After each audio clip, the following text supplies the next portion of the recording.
Feliz sábado, igreja. Uma alegria estar com vocês nessa manhã. Para aqueles que não me conhecem, meu nome é Omar. Eu sou pastor da Igreja Adventista e atualmente eu atuo trabalhando com os jovens na União Sul-Brasileira, que é a parte geográfica administrativa da igreja no estado do Paraná, Santa Catarina e Rio Grande do Sul. Sendo que parte do meu orgulho, se é que eu posso dizer assim, eu acho que para isso não tem problema ter orgulho, é que dentro da minha história eu tive o prazer de fazer parte do pastorado dessa igreja durante 2 anos, sendo pastor da igreja jovem aqui em 2001 e 2002. A igreja adventista tem uma estrutura para cuidar dos jovens, das crianças, e é uma estrutura realmente muito bonita. Eu me orgulho de fazer parte dessa estrutura. A igreja adventista tem ali a lição para as crianças, para os bebezinhos. Então uma criança, um bebê, desde cedo pode ter o conhecimento da palavra, do jeito dela, com a linguagem dela, com o material direcionado para ela, para ele. Conforme a criança vai crescendo, a igreja adventista oferece algumas estruturas, como por exemplo, os aventureiros, que nós temos essa estrutura para as crianças de 6 até mais ou menos 9, 10 anos. E a partir dos 10 anos, nós temos os desbravadores, de 10 a 15 anos, então nós temos o Ministério Jovem. Amigos, a igreja adventista na América do Sul entende que as crianças, elas devem ser prioridade. Prioridade para a igreja, prioridade para a organização como um todo. Isso está se transformando de uma filosofia para algo real e prático. Tanto é verdade que até o ano passado, a minha função era cuidar de aventureiros, desbravadores e jovens nesses 3 estados. E no final do ano passado, a União Sul-Brasileira dividiu o departamento a qual eu trabalhava. E uma pessoa ficou direcionada para desbravadores e aventureiros. E hoje nós temos na União Sul-Brasileira algo em torno aí de uns 15 a 17 mil aventureiros. E algo em torno aí de uns 27 mil desbravadores. É um exército. Sendo assim, esse pastor Ariel, que em algum momento vocês vão conhecer, hoje ele cuida dessas 2 áreas. E eu fiquei mais direcionado para o programa com jovens. Missão Caleb, 1 ano em missão, Escola Sabatina Jovem, uma série de coisas. Juntamente com o líder desbravadores aventureiros, com o líder de jovens, nós temos também a líder do Ministério da Criança e do Adolescente. Veja, todos cuidando da faixa etária de crianças e adolescentes, que é a professora Solange que fez oração, agora mesmo, daqui a pouco ela volta para conversar com vocês. Também para fortalecer a ideia de cuidar das crianças, nós temos o Ministério de Lar e Família, cuidando do marido, da esposa, da relação com os filhos, e nós temos o pastor José Santos, que daqui a pouco vai vir aqui para conversar com vocês. Amigos, a Igreja Adventista como instituição, repito, ela quer cuidar das crianças para que a igreja tenha futuro. A criança, ela não é o futuro. A criança, ela é o presente da igreja. Uma igreja que tem crianças é uma igreja que tem uma história para frente. Uma igreja que não tem crianças é uma igreja que está morrendo. Então, vamos olhar com muito carinho. E hoje é o sábado dedicado ao Dia da Criança Adventista e o Dia dos Aventureiros. Por isso que nós estamos aqui com essa roupa bonita. Eu me sinto honrado de poder usar essa roupa diferenciada, que é a roupa dos aventureiros. Vamos à mensagem dessa manhã. E eu gostaria que você abrisse a sua Bíblia, por favor, em João capítulo 6, versículo 3. Abra a sua Bíblia, por favor. João capítulo 6, versículo 3. João capítulo 6, do versículo 3 em diante. Diz assim um texto: Então subiu Jesus ao monte e assentou-se ali com os seus discípulos. Ora, a Páscoa, festa dos judeus, estava próxima. Então Jesus, erguendo os olhos e vendo que grande multidão vinha ter com ele, disse: Filipe, onde compraremos pães para lhes dar a comer? Aí o versículo 6 diz assim, mas dizia isto para experimentar, porque ele bem sabia o que estava para fazer. Aí o versículo 7. Respondeu-lhe Filipe: não lhe bastaria 200 denários de pão para receber cada um o seu pedaço? Um de seus discípulos, chamado André, irmão de Simão Pedro, informou a Jesus: está aqui um rapazinho, um garotinho, que tem 5 pães de cevada e 2 peixinhos. Mas o que é isso para tanta gente? Disse Jesus: fazei o povo assentar-se, pois havia naquele lugar muita relva. Assentaram-se, pois, os homens em número de quase 5.000. Então Jesus tomou os pães e, tendo dado graças, distribuiu-os entre eles, e também igualmente os peixes, quanto queriam. E quando já estavam fartos, disse Jesus aos seus discípulos: recolhei os pedaços que sobraram, para que nada se perca. Assim, pois, o fizeram, e encheram 12 cestos de pedaços dos 5 pães de cevada que sobraram aos que haviam comido. Ore comigo. Senhor Deus, nesse momento a palavra começa a falar na nossa vida, no nosso coração. Que o homem se cale e que o Espírito possa ser ouvido nessa igreja. A mensagem é importante para um tempo conturbado. Que essa mensagem possa encontrar eco no nosso coração e na nossa mente, para que possamos ter a emoção de compreendê-la e a razão de fazê-la transformar em algo real na nossa vida. Nos dê a tua bênção em nome de Jesus. Amém. Eu me lembro que quando eu tinha 9 ou 10 anos de idade, o meu prazer de ir na escola era chegar lá e saber que em algum momento a gente teria o momento do recreio. Eu lembro que, sinceramente, aos meus 9, 10 anos, eu ia para a escola, não era com muito prazer e alegria de querer estudar matemática, não. O que eu gostava era do recreio. O recreio eu gostava. Porque o recreio é aquele momento que você chegava ali, e aí você brincava com a bola, aí não tinha bola, você chutava pedra, não tinha pedra, corria com um amigo, e brincava de pega-pega, e brincava de um monte de coisa. Aquele momento era o momento que eu gostava. E o momento do recreio também tem aquele momento mágico que você pega o seu lanchinho, a sua comidinha, e você come o lanchinho. Só que eu tenho um trauma de infância. Meu trauma é o seguinte: quando eu era garotinho, meu pai e minha mãe, eles eram assim, vegetarianos daqueles assim, bem cuidadosos. E eles me indicaram e me fizeram crescer, pelo menos o tanto que eu cresci, baseado nessa ideia, né? E ali, em casa, minha mãe fazia um pão integral. Mas pensa um pão integral daquele pesado, que quando batia no estômago fazia assim, pum, né? Integral. E aí, tudo bem, você comer um pão integral desse em casa, não tem dificuldade nenhuma. Agora, levar pão integral para a escola, para servir de lanchinho.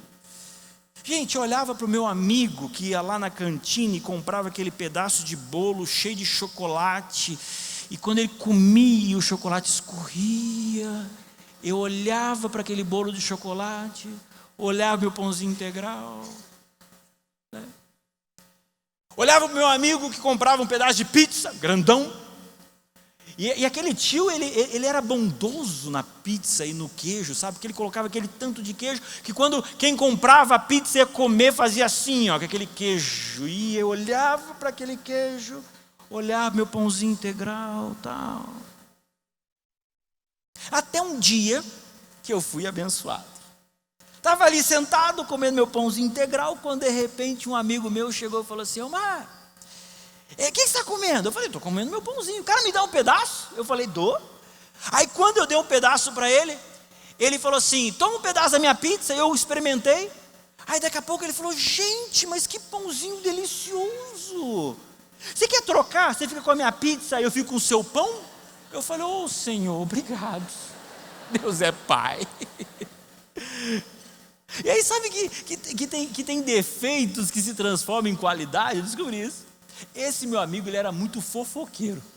Quando ele chegou na sala, ele começou a falar para um, começou a falar para outro: ei, você já experimentou o pãozinho integral que o Mar traz toda vez? Olha, ele é delicioso, delicioso. Fez tanta propaganda, que a partir daquele dia, quando chegava na hora do recreio, eu precisava organizar a fila. O que você tem? Tem o bolo de chocolate. Não, hoje eu não quero. Próximo, tal. E resolvi o meu problema. Eu me lembro disso com muito carinho, sabe? Esse momento no recreio, dos amigos, a gente correndo. Mas eu lembro com muito carinho também daquele momento em que eu estava na cozinha da minha casa, tomando meu desjejum. Enquanto eu estava ali comendo, a minha mãe estava preparando o meu lanchinho. E ali a gente conversava, ela falava sobre a vida, me escutava. Eu lembro com muito carinho desse momento em que ela estava preparando o meu lanchinho para eu sair para ir para o colégio. E eu acho que foi mais ou menos um momento como esse que precede o texto bíblico. Eu acho que um momento de manhã, estava ali aquele garotinho, na sala da casa dele, na cozinha, e de repente a mãe arrumando o seu lanchinho. E eu fico imaginando a conversa daquele garotinho com a sua mãe. Ô filho, você tem certeza que você vai para onde você está me dizendo que você vai? Tenho certeza, mãe. Filho, você não quer me enrolar? Não, mãe, eu estou falando. Filho, você por acaso não vai sair com aqueles amigos que eu te proibi de sair não, né? E está mentindo? Não, mãe. Hoje eu estou saindo e já disse para a senhora que eu vou aonde está Jesus. Filho, já que você vai sair agora de manhã e você vai até onde está Jesus, eu vou fazer um lanchinho para você poder comer ao longo do dia. Em uma manhã, um garotinho saiu da sua casa, pegando o caminho que o levava até Jesus. Sabe, naquele dia, aquele garotinho podia ter pego outro caminho. Mas naquele dia, ele tomou a decisão de pegar o caminho que levava até Jesus. E todas as vezes que você pega o caminho até Jesus, a sua vida é modificada, transformada e você é abençoado. Nos dias de hoje, a coisa é do mesmo jeito, meu irmão. Cada vez que a gente se levanta, a gente tem a opção de caminhar até Jesus ou caminhar para longe de Jesus. Só que quando eu olho para esses dois caminhos, eu percebo que esses dois caminhos eles são bem diferentes. Quando eu olho para esse caminho que leva para longe de Jesus, eu percebo um caminho largo, eu percebo um caminho cheio de luzes, eu percebo um caminho fácil de entrar, eu percebo um caminho cheio de prazeres, eu percebo um caminho cheio de vícios, eu percebo um caminho onde o sexo ele é liberado, eu percebo esse caminho onde os prazeres eles são imensos, mas quando você olha para esse caminho, onde a entrada é cheia de luz e aparentemente maravilhoso, esse caminho tem algo interessante. Quanto mais você vai entrando nesse caminho, mais ele vai ficando escuro, mais ele vai ficando estreito, mais ele vai te trazendo infelicidade. E o final desse caminho é a morte, a solidão, a depressão, a tristeza. Nesse caminho, é o caminho onde o jovem encontra a gravidez antes do casamento.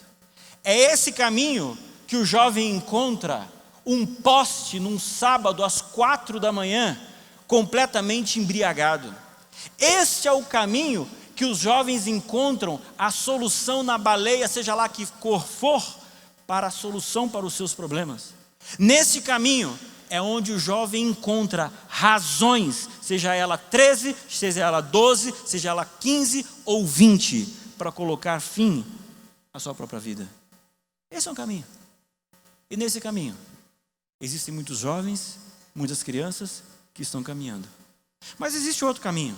E a Bíblia mesmo diz, é um caminho estreito, não é um caminho simples, não é um caminho fácil, mas conforme você vai entrando nesse caminho, por incrível que pareça, ao contrário do outro, a sua entrada é estreita, mas você vai caminhando, ele vai se abrindo, ele vai se descortinando, você vai encontrando um caminho melhor, e ao invés de encontrar escuridão, você encontra luz, você encontra amor, você encontra segurança, você encontra estabilidade emocional, e ao final, ao invés de morte, você encontra vida eterna.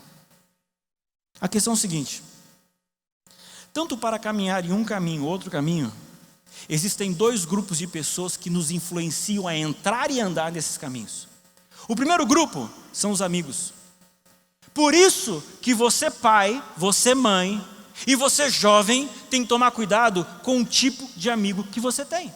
Porque muitas vezes os amigos me condicionam, me ajudam, me facilitam para que eu possa estar nesse caminho ou nesse caminho.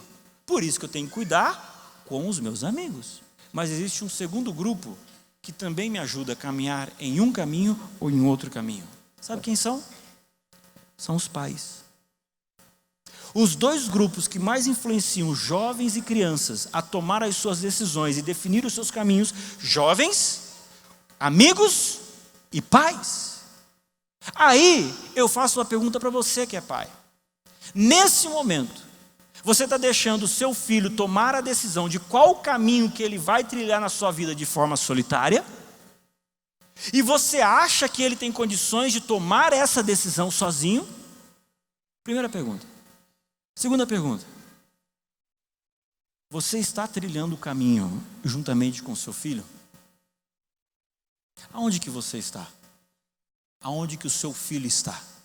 No caminho que leva à morte e à perdição, ou o caminho que leva à salvação?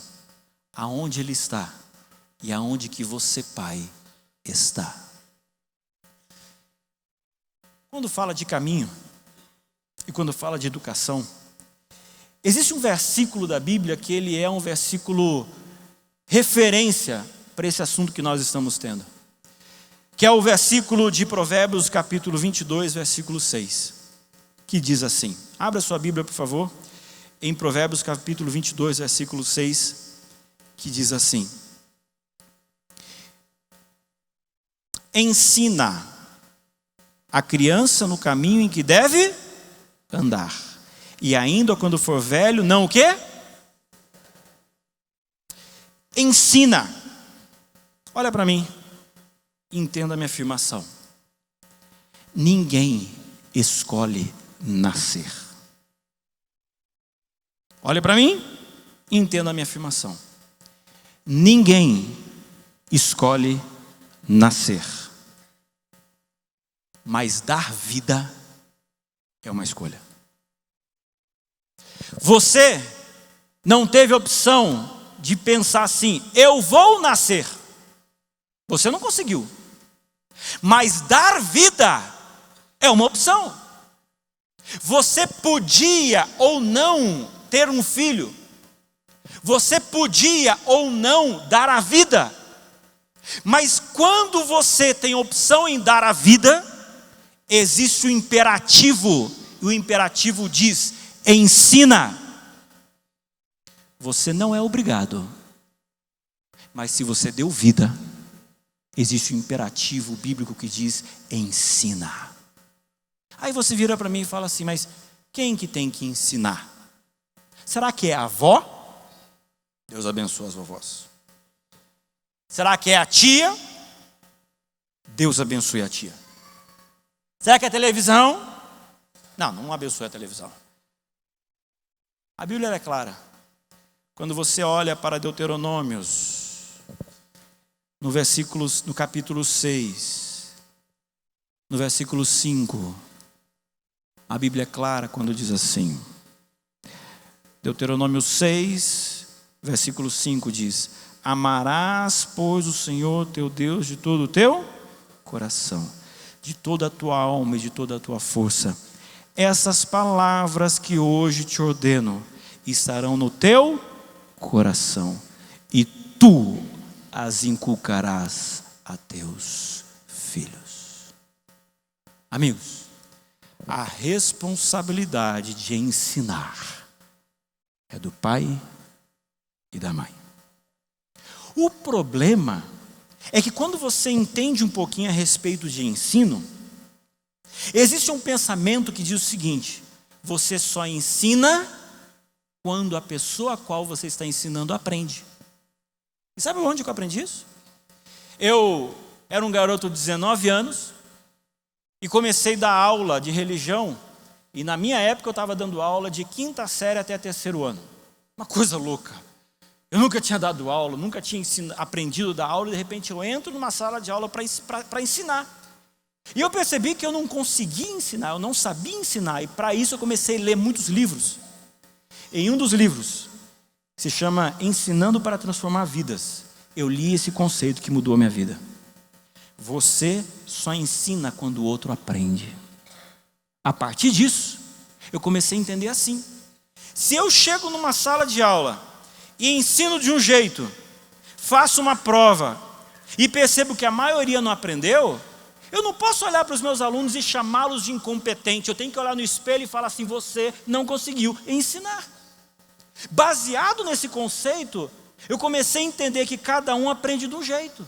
Então eu olho numa sala de aula e eu tenho um que, se eu falar, ele aprende, mas o outro só vai aprender se ele experimentar. Tem alguns, se ele ler, ele aprende, mas tem outros que só aprendem se ele escrever. Então, como eu tenho várias formas de ensinar ou de aprender, eu tenho que ter várias formas de ensinar. Por isso que você, pai, você tem que entender que quando a Bíblia está falando ensinar, a palavra aqui traduzida deveria ser melhor traduzida por uma palavra dedicar-se. Ensinar é dedicar-se. Não é simplesmente ensinar esperando que o outro aprenda, mas é ensinar de tantas formas até que o outro aprenda.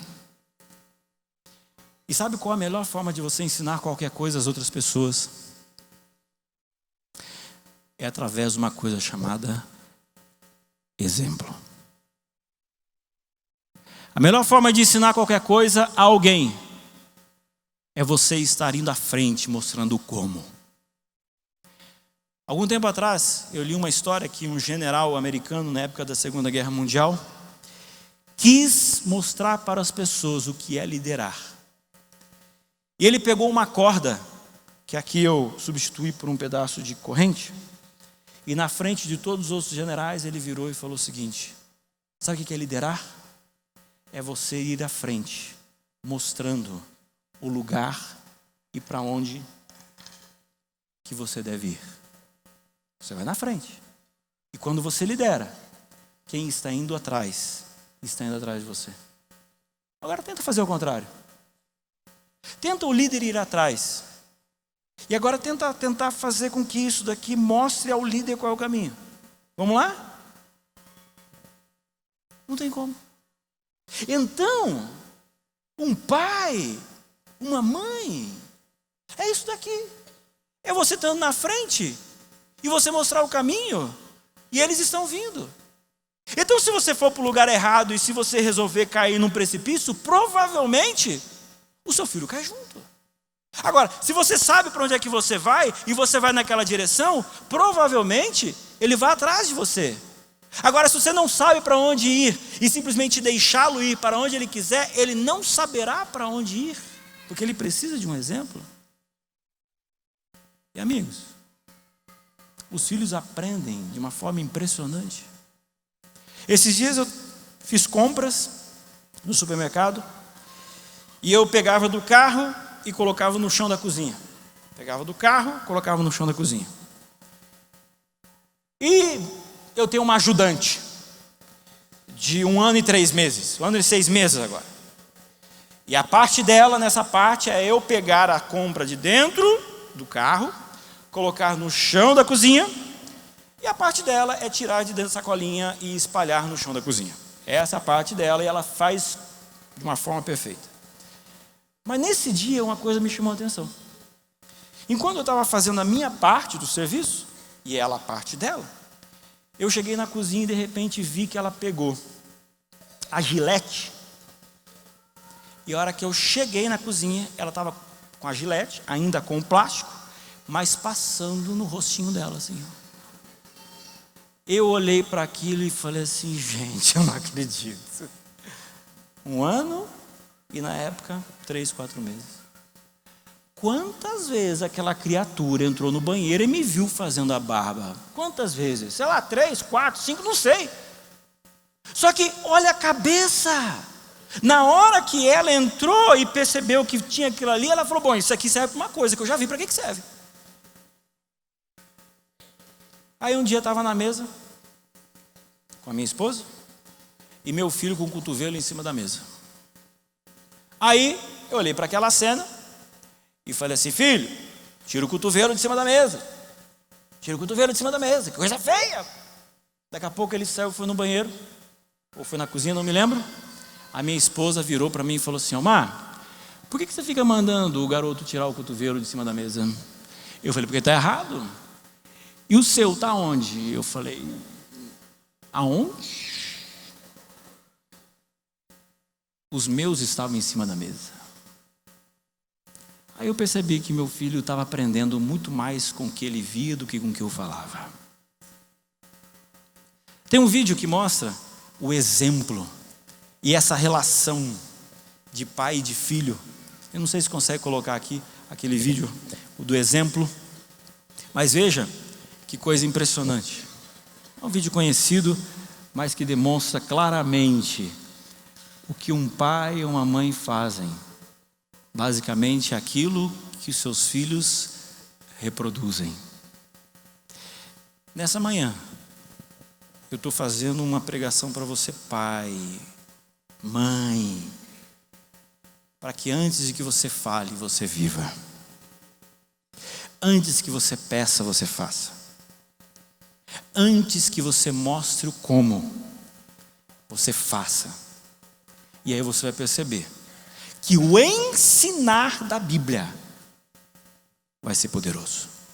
Jesus foi o maior professor do mundo, porque Jesus não falou simplesmente de amor, mas Jesus, quando estava no chão, de braços abertos, e aquele homem veio com um cravo para bater na sua palma da mão, ele demonstrou o que é o encontro entre conhecimento e discurso. Quando ele virou para aquele homem e disse, pai, perdoa porque ele não sabe o que faz. Os seus discípulos aprenderam muito mais com Jesus, com os seus atos, do que com suas próprias palavras. Crianças, elas vêm, elas fazem. Por isso que quando você olha para o texto bíblico, ela diz, ensina. Mas eu queria avançar um pouquinho e queria que você olhasse para Provérbios capítulo 22, versículo 6, que diz, ensina a criança. Ensina a criança. Eu quero pedir perdão pelas várias vezes que eu preguei sobre esse assunto, sem tentar buscar me aprofundar nesse versículo. E por muitas vezes eu falava assim, ensine a criança pequena. Só que, pesquisando um pouco mais sobre esse texto, um autor disse o seguinte, a palavra traduzida aqui como criança, ela aparece no Antigo Testamento 238 vezes, sendo que dessas vezes, 76 vezes aparece como um homem jovem. 54 vezes essa palavra foi traduzida como servo. 44 vezes essa palavra, quando apareceu no Antigo Testamento, foi traduzida como criança. 33 vezes como um rapaz jovem. 15 vezes como um jovem apenas. 7 vezes como criança pequena. E 6 vezes como juventude. E 1 vez como bebê. E apenas 1 vez como juvenil. Não sei se você entendeu. Mas o fato é que, resumindo, que a probabilidade de que essa palavra tenha a ver com adolescente e jovem é mais que o dobro da probabilidade dessa palavra ser traduzida apenas como uma criança, como nós entendemos. O que isso me diz? Isso me diz o seguinte, será que pai e mãe têm que educar apenas quando é um adolescente ou é um jovem? Eu acho que não é isso que o texto bíblico está querendo dizer. Na minha opinião, o texto bíblico quer dizer o seguinte, Você precisa ensinar, inclusive não somente quando é uma criança, mas inclusive quando é um adolescente e também quando é um jovem. Hoje em dia, se prega uma ideia de que a partir da adolescência, o adolescente toma as suas próprias iniciativas, toma os seus próprios caminhos. E a Bíblia está tentando dizer para você e para mim que mesmo quando você tiver um filho adolescente, você precisa continuar o processo do ensino. Principalmente porque esta é a fase onde os pais têm, no final da influência, o maior grau ainda de influência sobre os seus filhos. Veja só esse gráfico aqui, desse PowerPoint, que mostra esse estudo que foi feito a respeito do processo de evangelização, que diz o seguinte: quando está no momento da infância, 67% das decisões tem a ver com influência de pai e de mãe. 23% tem a ver com amigos. Quando você chega na adolescência, a gente tem 48% da influência para levar um adolescente à conversão e entrega a sua vida a Jesus Cristo por influência dos seus pais. Já caiu. Os amigos começam a crescer a sua influência. E quando você chega na juventude adulta, a influência dos pais começa a cair e a influência dos amigos começa a crescer. Então sabe o que eu estou dizendo aqui? Eu estou dizendo aqui para você, pai, que enquanto o seu filho é um adolescente, você precisa continuar o processo de ensino no caminho do Senhor. E enquanto ele é um jovenzinho, continue. E sabe de uma coisa? Você tem que entender que mesmo que a educação moderna diga que você não tem autoridade sobre o seu filho, a Bíblia lhe confere autoridade. Eu estava no Rio Grande do Sul, quando no domingo de manhã de janeiro de 3 ou 4 anos atrás eu me acordei e buscando informações, eu fiquei sabendo de algo terrível.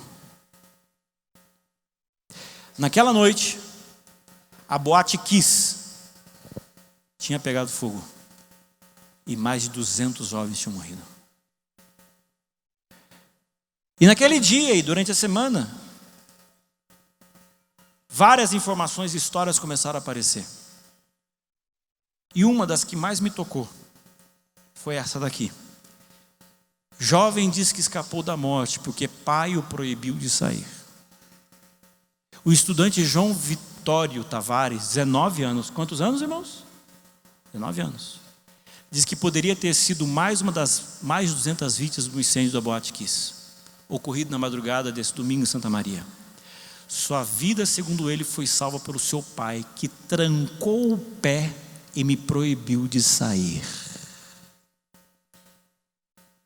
Eu me aprofundei nessa história. E o que aconteceu naquele sábado à noite? Que o garoto levantou, um garoto de 19 anos, e falou assim: pai, eu vou sair. Meus amigos, já combinei, está tudo certo. Não, você não vai sair hoje, filho. Ô pai, eu saio todo final de semana, eu vou sair hoje. Não, você não vai sair. Mas por que você não vai sair? Filho, hoje o pai não quer que você saia. Mas pai, eu tenho 19 anos. Pai, eu tenho meu dinheiro. Filho, você não vai sair hoje. E naquele momento o garoto foi para a porta. E na hora que o garoto colocou a mão na maçaneta, o pai foi atrás, colocou a mão o pé na porta e falou assim: filho, hoje você não sai. O que eu vou fazer com meus amigos? Que mico!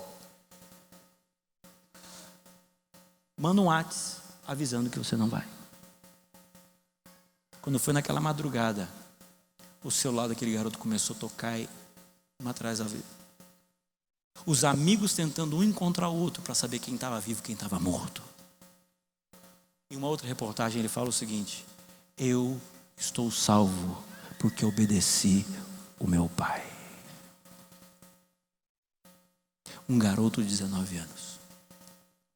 Então, quando você olha o texto e fala assim, ensina a criança, O texto está dizendo o seguinte: ensina o adolescente, ensina o jovem.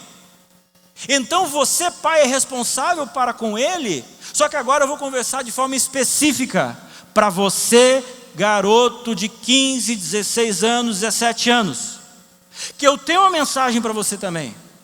Porque está dizendo, ensina a criança. Eu estou falando para os pais. Mas agora, você também tem que entender, garotão de 15, 16 anos, que o pai vai ensinar, mas você tem que querer aprender.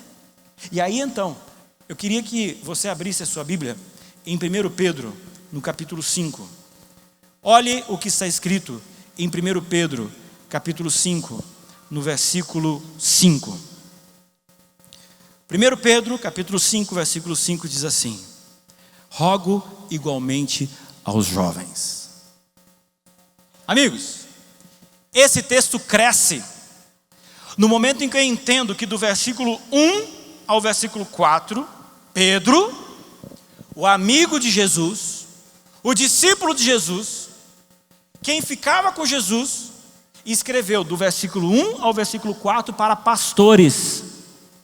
Só que ele escreveu para os jovens do versículo 5 até o 11 apenas para os jovens. E não é o foco da minha pregação hoje, porque eu queria explorar um pouco mais esse versículo, mas eu quero colocar apenas uma ideia.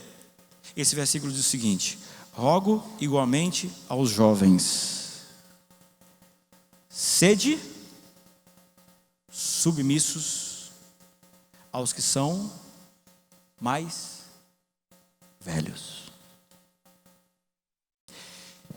Existe um pensamento corrente, principalmente da rapaziada de 15, 16 anos, que o pai é velho. Meu pai não sabe nem mexer direito no smartphone, ele se enrola inteiro. Ele não sabe das coisas. Olha só, meu pai não sabe o jeito da moda de hoje. Olha só, meu pai não sabe das séries que estão acontecendo no Netflix. Olha só, meu pai não sabe mexer com isso. Então, a partir do momento que ele não sabe isso, existe um pensamento em alguns jovens de que ele não sabe de nada. E de que ele é o dono da verdade. Deixa eu falar uma coisa para você de 15 anos que está me ouvindo. Larga o celular agora aí. Por que eu estou falando isso? Porque eu sento lá atrás, quando eu não estou pregando, e vejo a rapaziada. Pastor pregando e... deve estar um cutucando o outro agora. Só que o pastor está falando. Para aí. Escuta para mim. Você de 15, 16, 17 anos. Você sabe de muita coisa. Mas você não sabe de tudo. Ouça teu pai e tua mãe. Porque dentro do processo de ensino, ensine a criança, o jovem, o adolescente. A Bíblia está falando para você: filho, aprenda. Sabe por quê? Porque o 5º mandamento, que é o único que tem uma promessa nele, diz: honra teu pai e tua mãe. Para o quê? Para que se prolonguem o quê? Os teus dias. E quando eu era garoto, eu ensinava que essa promessa era para fazer com que meu pai e minha mãe vivessem mais. Mas leia lá, tem interpretação de texto, meu filho. Não é para o teu pai e para tua mãe viver mais. É para você viver mais. Então, quando a Bíblia fala o seguinte: honre as pessoas mais velhas, é para você ouvir no momento em que você vai escolher uma profissão, ouça o seu pai. No momento em que você vai namorar com alguém, seu pai vê coisas que você não vê. Seu pai vai falar coisas para você que depois de 2, 3 anos de casamento, você olha no espelho e fala assim: pior que meu pai tinha razão. É isso aí. Ouça. Você não sabe tudo. Você não sabe tudo. Você e eu precisamos de ouvir pai e mãe, que são os que mais nos amam. E quando você olha agora para o texto bíblico, você percebe que o texto bíblico fala: ensina a criança no caminho. No caminho. E nesse processo de ensinar no caminho, existem várias formas de ensinar. E nessa manhã, eu quero destacar uma que se chama culto familiar. E eu quero desafiar a pai e mãe a ensinar os seus filhos a respeito de Jesus através do culto familiar. Mas eu não vou apresentar isso eu. Eu quero que os especialistas apresentem essa ideia para vocês. Por isso eu gostaria que a professora Uda venha aqui à frente, juntamente com a professora Solange e o pastor José Santos, porque eles vão apresentar para vocês hoje um material fantástico que a igreja preparou para facilitar a tua vida, para poder ensinar o seu filho, o seu adolescente, o jovem, no caminho que leva à salvação. Vamos escutá-los? Professora Uda, conta para a gente aí. Obrigada, pastor.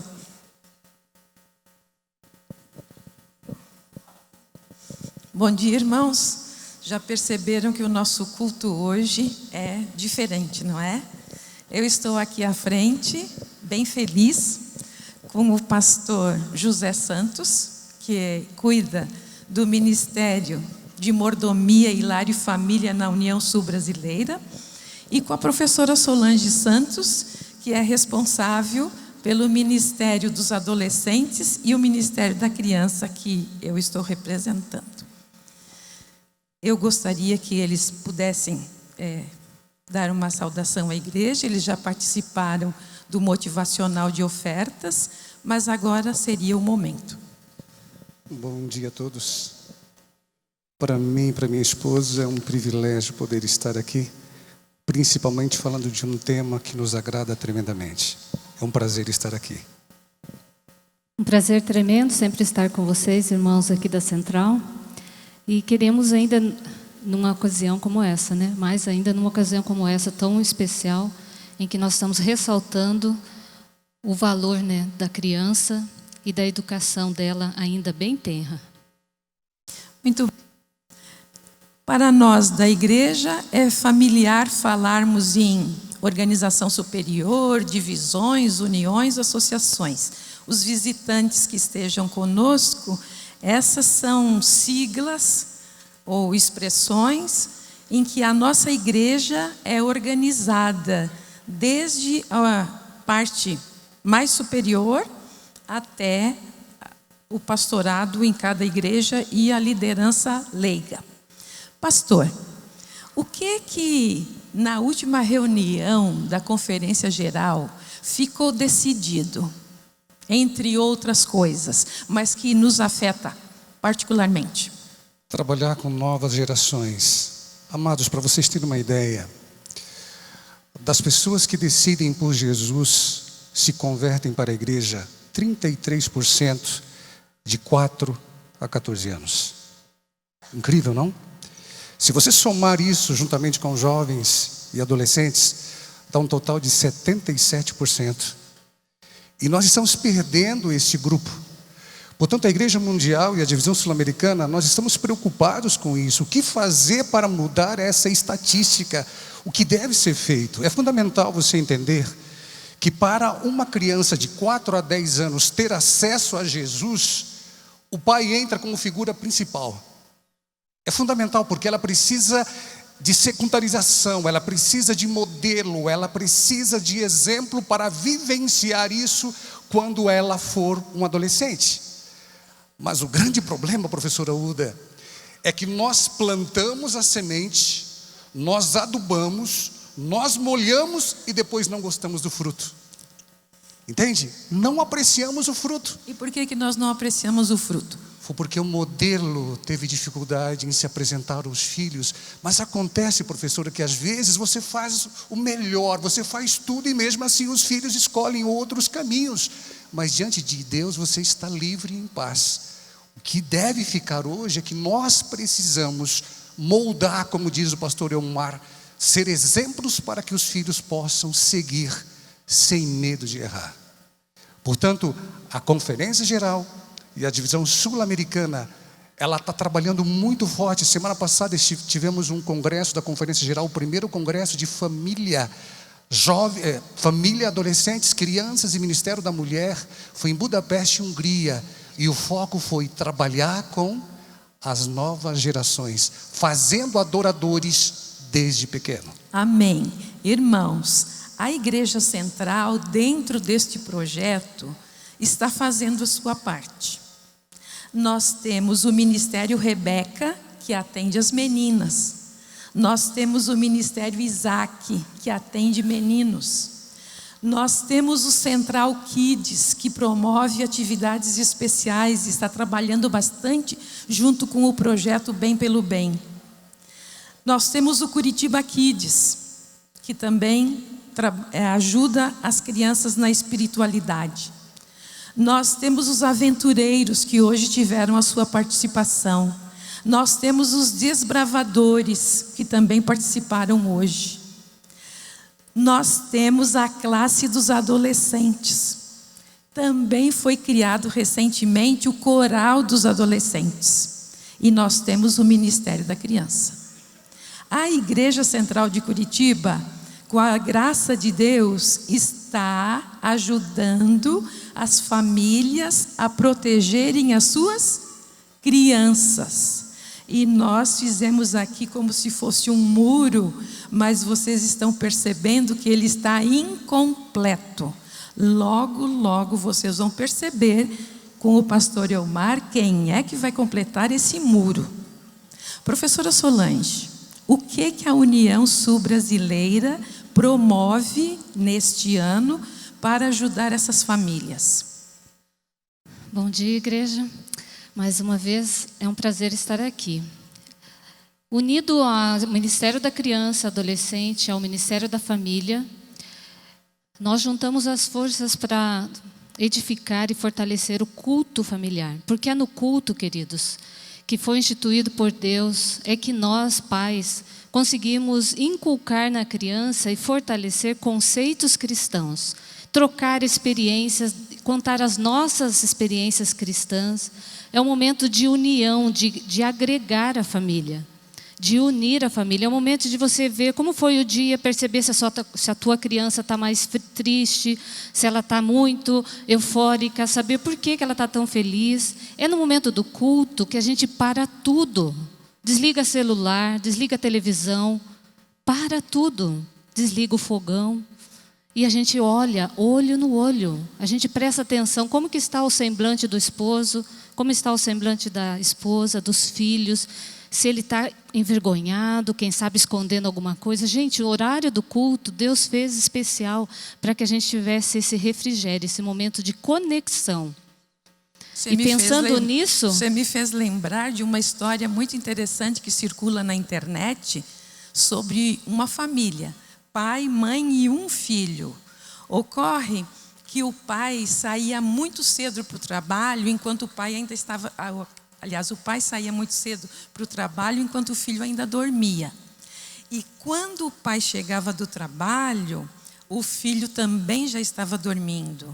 E o pai se angustiava com isso. Então, ele criou um código com o menino. Todos os dias pela manhã, quando você se acordar, olhe no seu lençol. E então, a partir daquele dia, cada noite, o pai, ao chegar do trabalho, ia até a cama onde o filho dormia, fazia um nó na ponta em uma das pontas do lençol. E orava pelo filho. E o filho, quando se acordava de manhã, rapidamente ia procurar o nó. E ele então sabia que o pai tinha estado ali e tinha orado por ele. O título dessa história é O Nó do Afeto. E eu quero convidar a todas as famílias neste dia a terem no culto familiar o nó do afeto. Professor, e não terceirizar a vida espiritual da família. Entende? Nós temos facilidade de terceirizamos educação e queremos terceirizar também a vida espiritual dos meus filhos e da minha família. O que a igreja faz, professora Uda, são estratégias. Agora, quem realmente educa e dirige são os pais. Nós somos limitados, nós criamos estratégias e projetos para que as coisas aconteçam, para auxiliar a família. Mas quem vai fazer realmente a diferença é o envolvimento do pai e da mãe. Por isso o projeto Reparando Brechas. Nós, como líderes à frente desses ministérios, estamos levando esse projeto para toda a nossa união, dos 3 estados, Santa Catarina, Paraná e Rio Grande do Sul.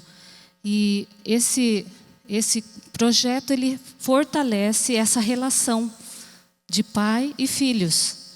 Esse momento de contato, de conexão. Se você quer saber se seu filho está escondendo alguma coisa de você, ou ele não está vivendo exatamente aquilo que você esperava dele, é só olhar nos olhos dele. Se ele não conseguir te olhar nos olhos, comece a orar.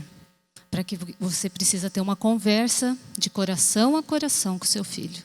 E na correria a gente muitas vezes não olha mais nos olhos, né? Professora, e como que a união está ajudando as famílias da igreja a terem no culto familiar algo bem pontual, bem adequado para esses momentos que nós estamos enfatizando tanto? Então, o projeto Reparando Brechas, ele compreende alguns elementos. Um dos elementos é essa revista. É uma revistinha pequena, fácil, dá para pôr até dentro da Bíblia, da lição. E nessa revistinha, ela vem orientações aos pais, de crianças desde rol até os juvenis. Orientações gerais da importância, a faixa etária das crianças, vem trazendo sugestões de culto, atividades para o momento do culto, dentro da faixa etária da tua criança. E outro elemento do projeto é essa casa que está aqui à frente, com uma sugestão como um elemento para esse momento do culto. No momento do culto, sempre... vamos pedir para uma criança, quem sabe vir aqui, ver como é fácil? Temos aqui, vem cá você, deixa ela acender. No momento que vai começar o culto, a criança da casa, você escolhe, se você tiver mais de uma criança, cada momento de culto pode ser uma criança diferente que vai acender a casinha. Muito bem, como é seu nome? Ivana, muito bem, nós agora estamos prontos para receber a presença de Deus e pedir para que Ele esteja conosco durante todo o dia. Por isso a luz. Obrigada, Ivana. A luz representa a presença de Deus dentro do nosso lar. E nós vamos pedir a Deus que esteja no nosso lar durante todo o dia. E vamos começar através do culto familiar.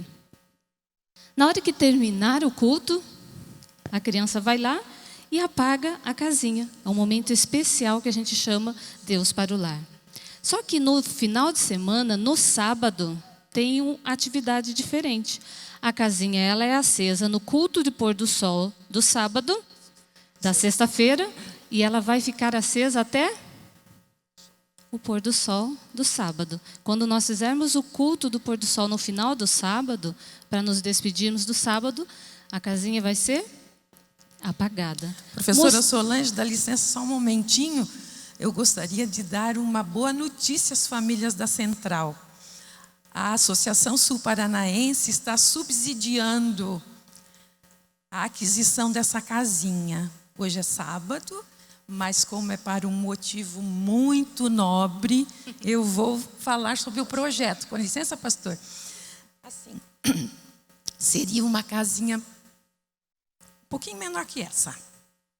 Até para ficar melhor, né? Para caber num cantinho da sala, do quarto. Cada família que se dispuser nessa primeira semana a adquirir a casinha, que custa R$30, a Associação Sul Paranaense vai dar a metade. Então a casinha vai custar R$15.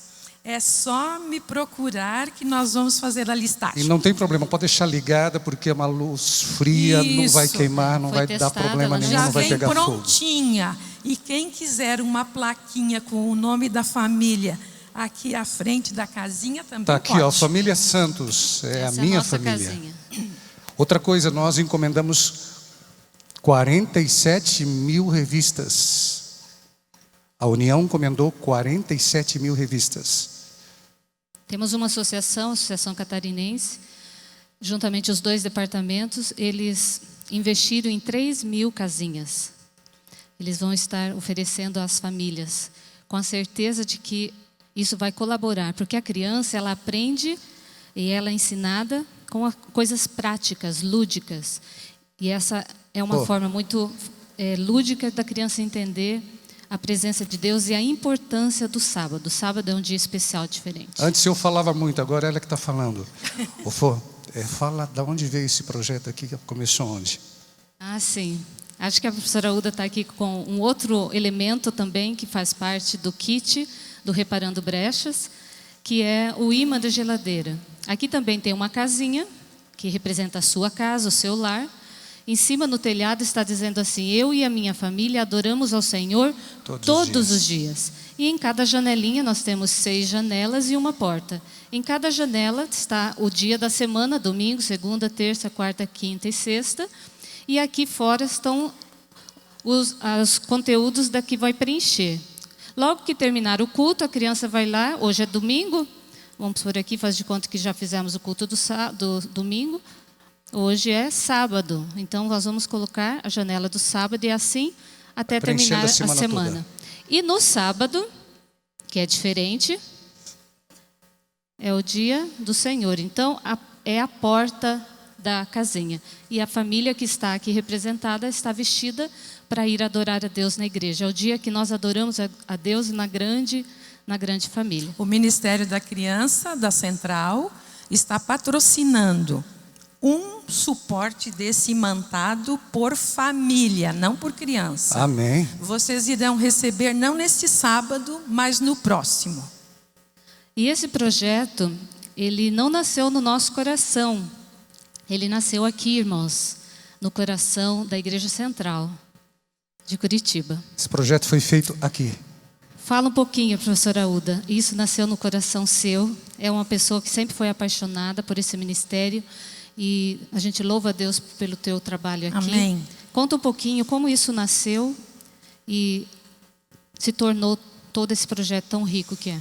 Bom, na realidade, o projeto nasceu no coração do pastor Elbert Kuhn. Quando ele me convidou para cuidar do Ministério da Criança aqui na Central, ele já me conhecia, tínhamos trabalhado juntos no Rio Grande do Sul. E ele falou: professora, precisa preparar uma apostila para as famílias. Mas o tempo foi passando e eu não fiz. Mas como Salomão diz que há tempo para todas as coisas, pensemos que seja assim.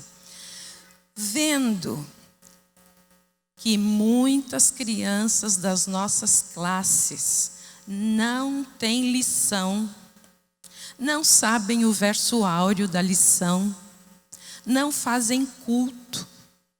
No ano passado, com a graça de Deus, eu me propus a preparar essa revista, pensando só na Igreja Central.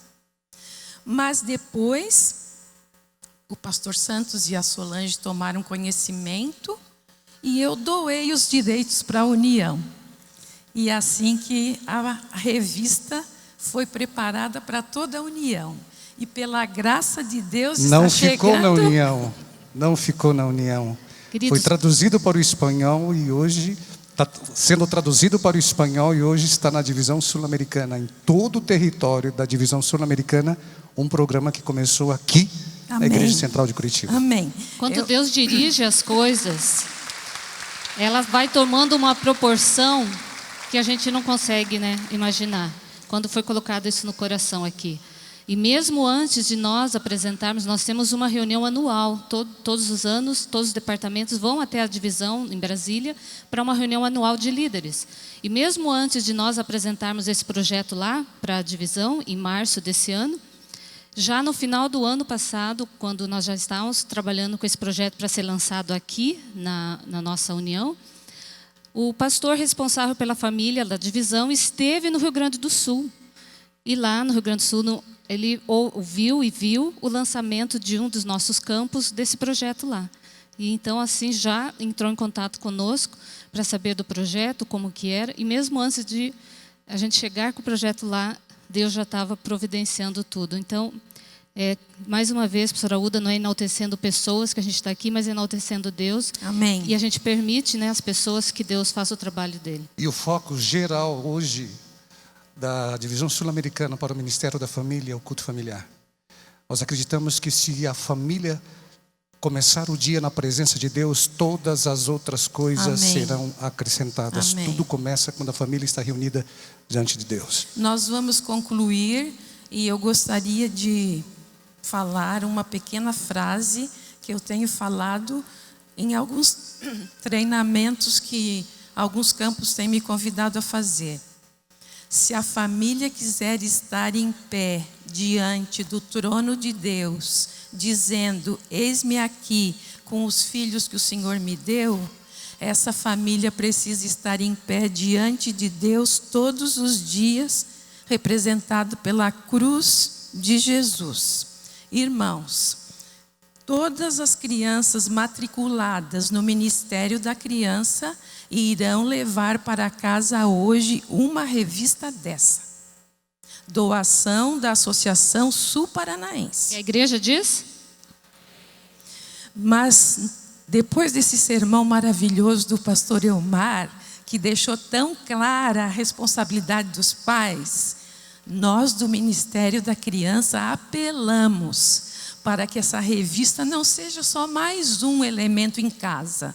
Nós temos sugestões de cultos, desde o hall até os juvenis. Por favor, orem, se interessem, façam dessa revista e da sabedoria que Deus dá a cada um de nós um elemento para fortalecer os laços afetivos entre pais e filhos e também laços espirituais que produzam frutos para a vida eterna. Muito obrigada, pastor, muito obrigada, professora. Deus seja louvado.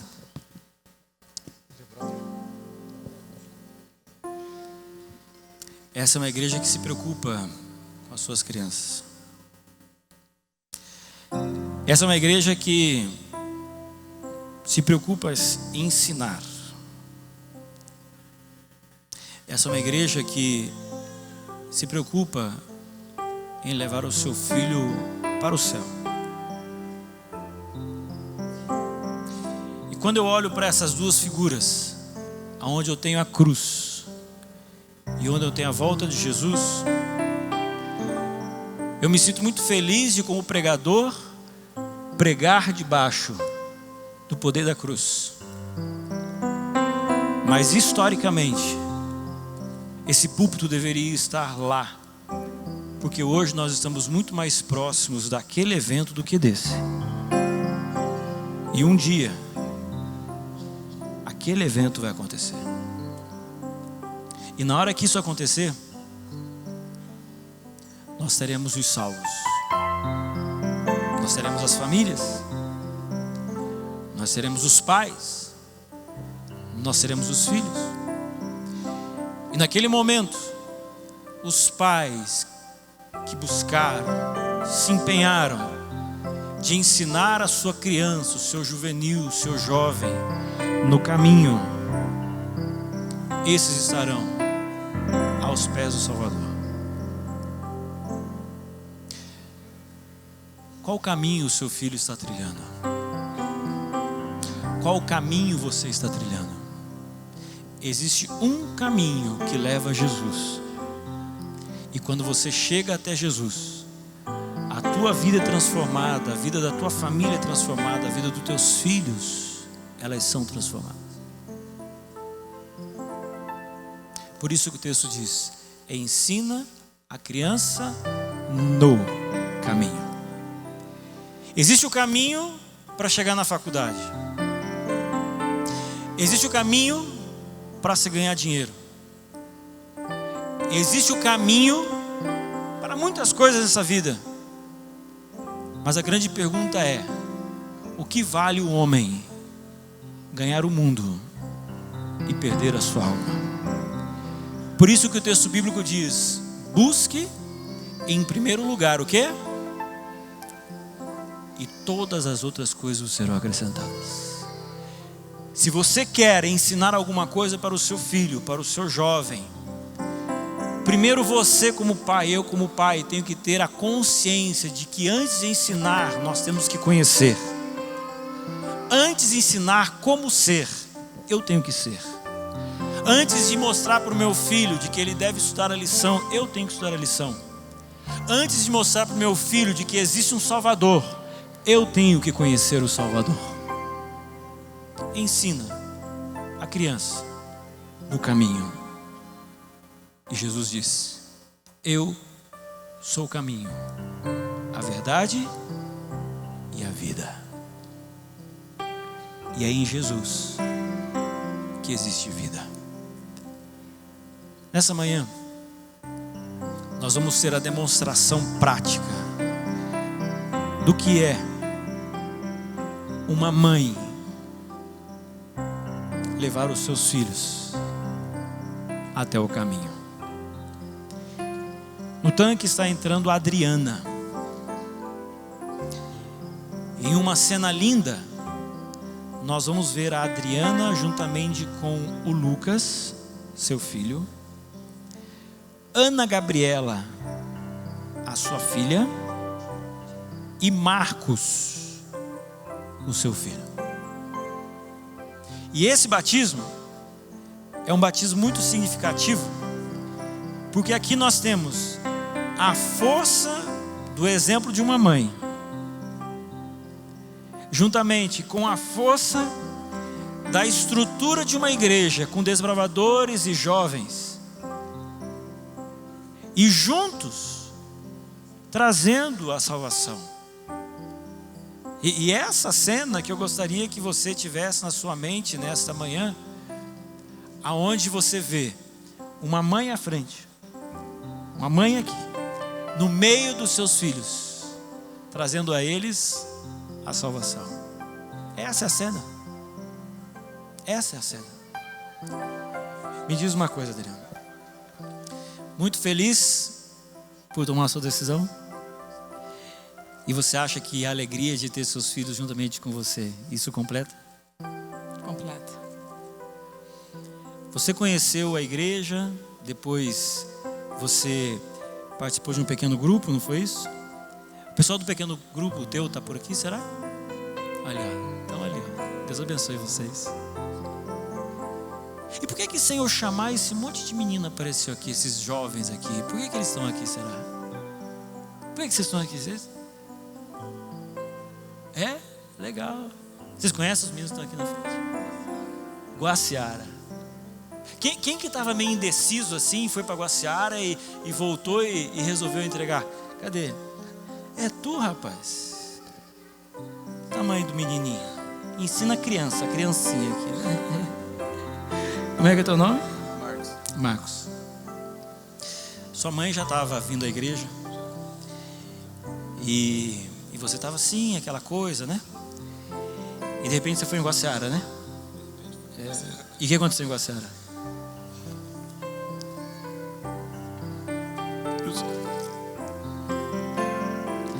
Foi importante o pessoal lá, os amigos, a sua decisão? Foi importante? E hoje você sente que a rapaziada gosta de você? Acredito que sim. Acredita que sim? Tenho certeza disso, viu? Nós vamos ter o batismo nessa manhã. Mas eu queria, antes desse batismo, eu queria chamar aqui na frente o meu filho. Cadê ele? Queria chamar ele aqui na frente. Por que eu quero chamar ele? Porque esse ano vai ser o ano do batismo do meu filho. E eu quero me comprometer a poder levá-lo até conhecer o caminho. E em nome de Jesus eu gostaria de poder ser um pai, um exemplo, para que ele conheça Jesus Cristo.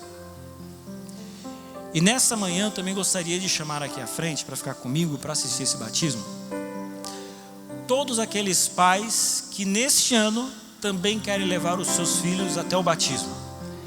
A gente tem mais algum filho, mais algum pai que gostaria de chamar o seu filho, trazer até aqui à frente, para que...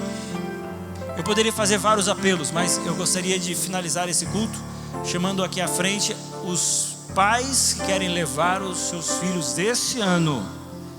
Pode ser ano que vem, pode ser o outro, o apelo seria outro, mas este ano até Jesus. Onde estão os pais? Onde é que estão os pais? Pegue na mão do seu filho, traga aqui à frente. Onde é que estão os pais? Tem mais algum pai? Uma mãe? Pode vir aqui mais à frente.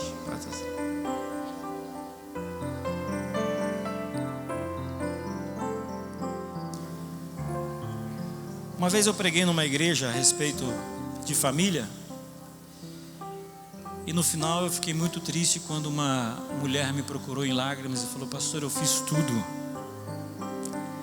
mas meu filho não aceitou, eu me sinto frustrada. Eu quero que você entenda que o primeiro pai frustrado,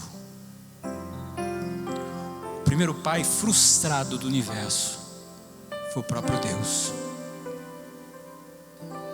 porque Ele ensinou, mas o filho se rebelou.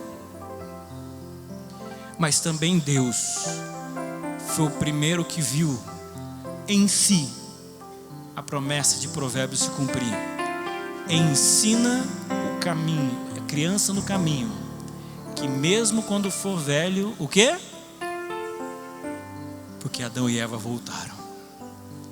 Nunca desista dos seus filhos, porque existe uma promessa da volta. Nesse momento nós vamos ter o batismo, e com muita alegria, nesse momento os pastores batizarão a Adriana, uma mãe de luta, de exemplo,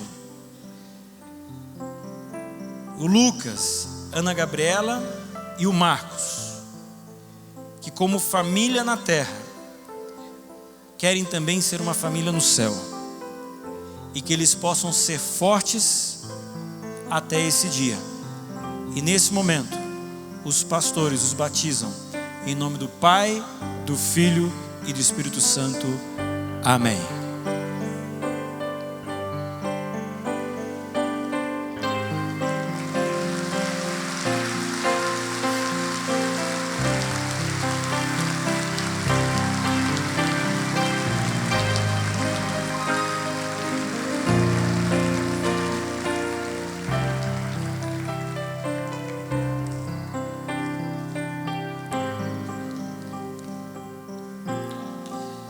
Senhor Deus, nesta manhã a gente tem uma manhã de reflexão, pensamento, de alegrias e de tristezas.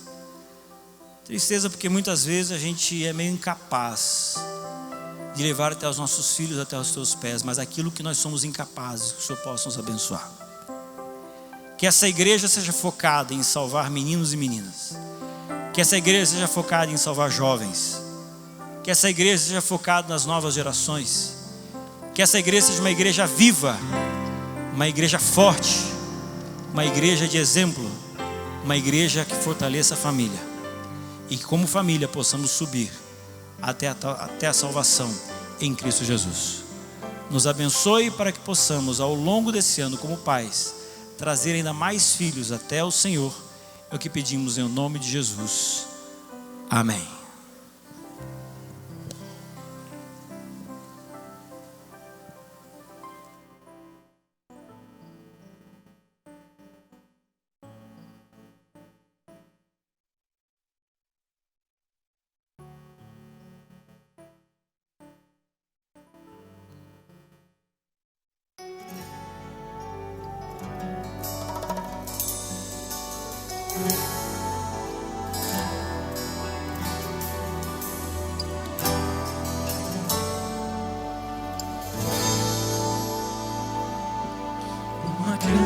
é como a flor que precisa de calor, que precisa receber amor, atenção especial, pois é gente em potencial, singeleza igual ninguém mais tem. Por isso Cristo ensinou e seu exemplo deixou, recebendo os pequenos com amor. Não os impeçais de vir, nem os estorveis aqui, pois deles é um reino que já preparei, pois deles é o reino que já preparei. Não os impeçais de vir, nem os estorveis aqui, pois deles é um reino que já preparei, pois deles é o reino de meu Pai.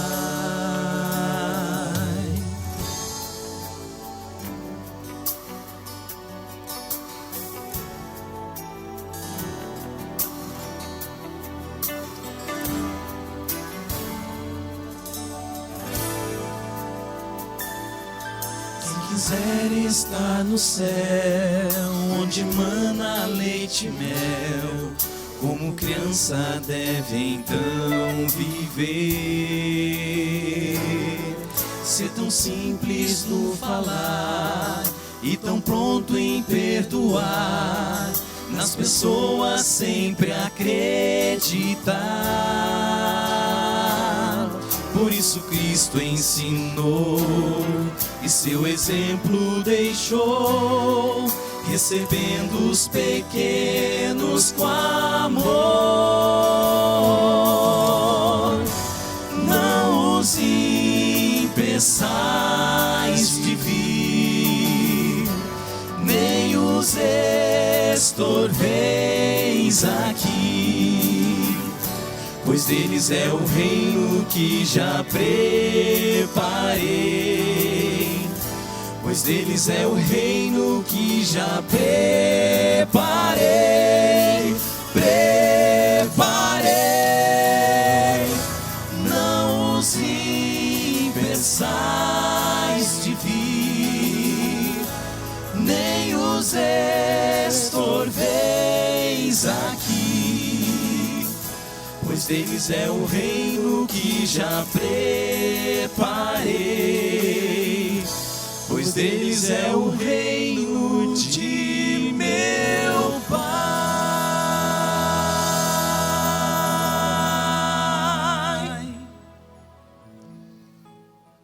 Convido a igreja a se colocar em pé.